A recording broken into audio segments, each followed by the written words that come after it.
Hi, I'm Zach. I'm Allie.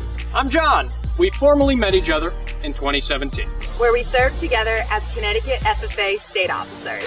We all shared a burning passion for agriculture, and that's where our friendship began. We traveled the state, inspiring agricultural students to speak for themselves. Showing them how to speak out and advocate for the agricultural industry. Teaching them to vocalize for those who could not. This project is a continuation of our work.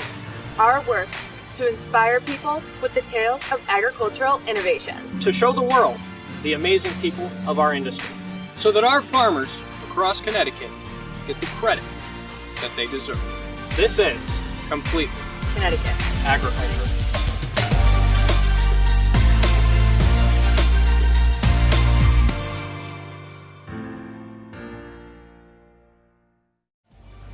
Since we were children, we've all been taught to leave things cleaner and better than the way we found them.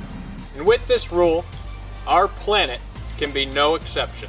Our industrialization has led to progress as a species, but it has also culminated in environmental degradation and biodiversity loss. Two huge challenges facing agriculture today.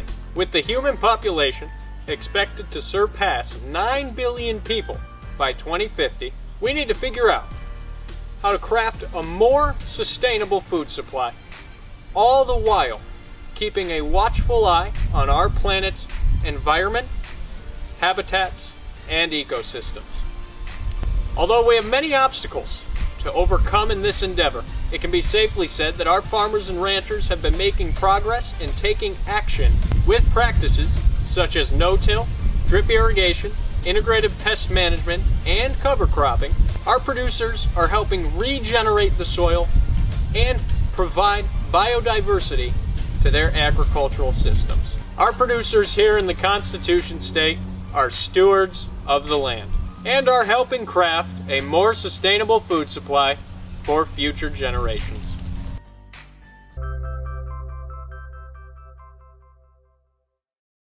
Our journey continues as we visit the quiet corner of Connecticut in a small town called Putnam. Being sustainable and economically viable should be every farm's goal, and Yoko Takimura and Alex Carpenter definitely show that it is possible.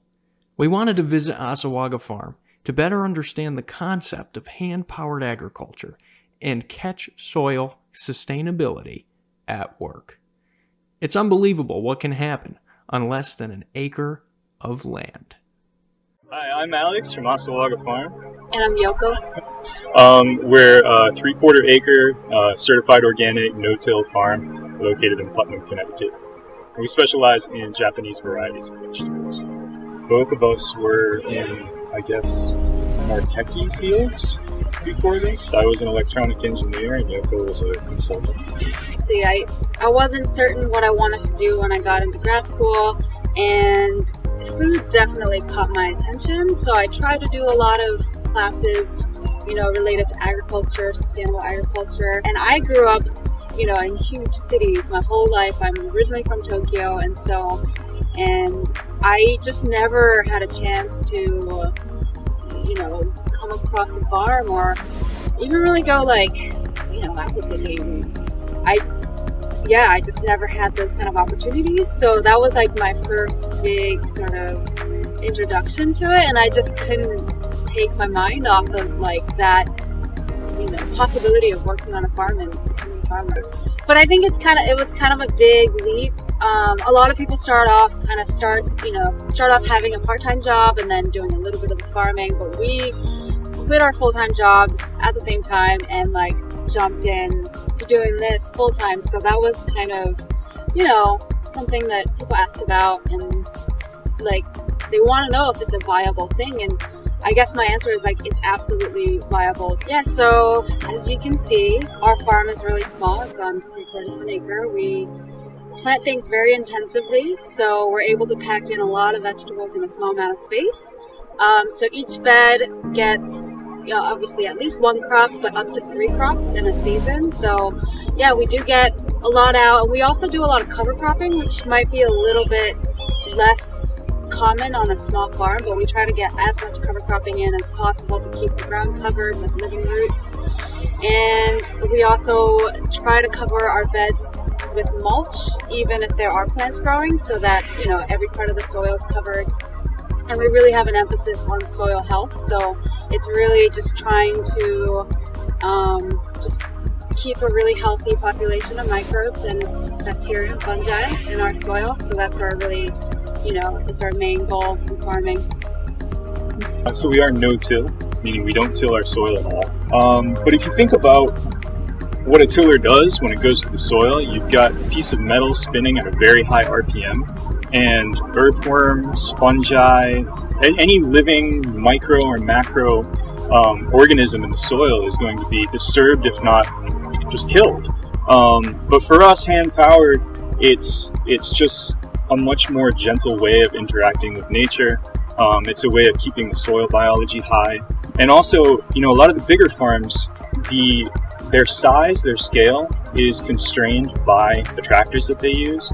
They need to have certain buffers around their fields to turn the tractor around. Their beds have to be a certain size so that the tractor straddles it. With us, we can pack in so much into a very small space. So we have 30-inch beds, 12-inch pathways between it. Just to add to the practicality of, you know, no-till, a lot of people think starting a farm you need big machinery, and that's a really big cost. And to think that you can just do everything by hand. I mean, we started using the walk-behind tractor for mowing down crops, and kind of like, previously we were putting it at soil level, taking it out to our compost pile, but we realized you can just mow it down and let that sort of compost in place, which is really cool. And become, you know, mulch if it's, you know, heavy enough. But other than that, we don't use the tractor in our field, and it just speaks to, you know, how accessible it is for young people to start, even just starting a farm. You know, I think that it just minimizes one of those big obstacles. Right. So we are soil farmers. That's what we are. The vegetables are just a side effect of that. We're constantly feeding our soil, and the soil is growing our vegetables. And the plants can't access certain nutrients by themselves. So it's a combination of bacterial and fungal life that is creating this economy underground. They're trading carbon and sugars, and they're breaking down complex nutrients and things that plants can absorb. So by feeding our soil, keeping our biology really high, every year it's getting a little bit easier because the plants are having what they need. They're healthy, they can fight off pests, and they taste better, they last longer, they look better. So it's, yeah, going organic, doing it at our scale, doing no-till, all these things, they seem alien and they seem like a lot of work. And it is a lot of work up front, but then once you have that life in your farm, it just continues.